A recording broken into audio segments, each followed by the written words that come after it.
evening, everyone. Again, I'm Giselle Jimenez, and I have been using the TheraCare device for over 3 months now.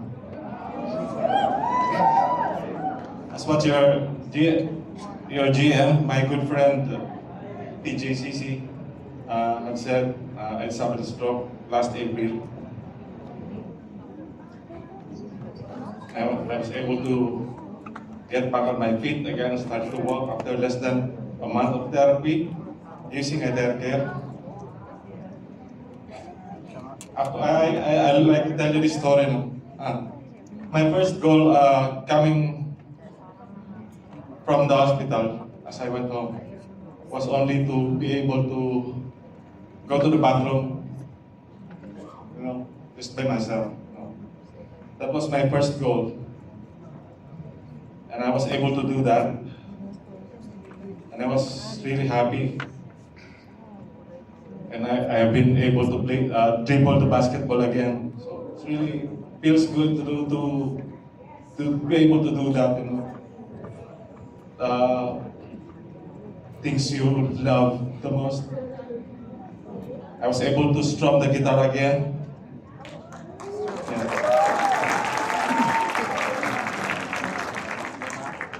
I'm slowly getting back at it, really. And even now I can do some basic household chores by myself. Yes. I can cook a bit,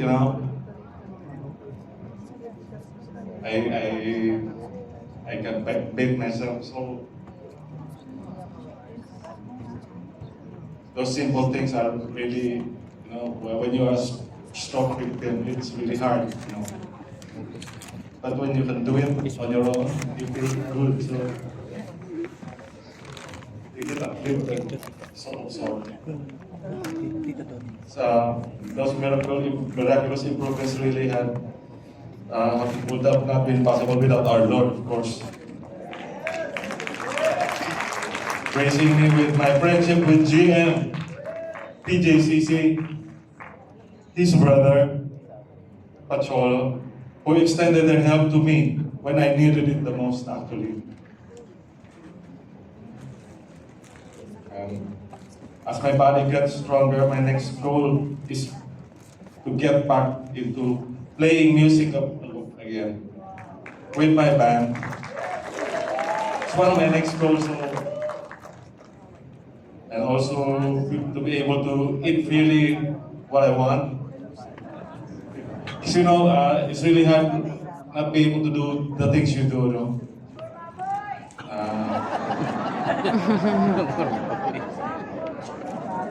Sing for us.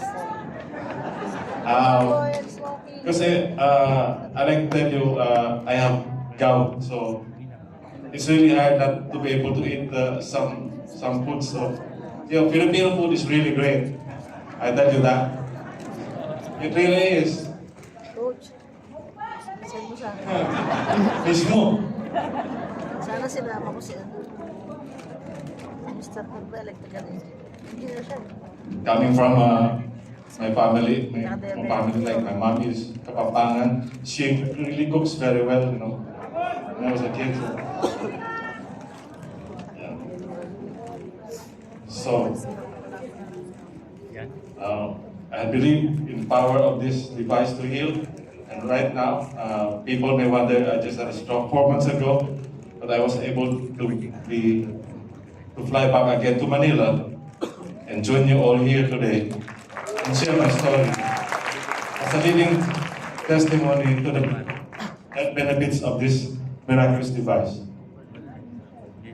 Thank you very much. Good evening.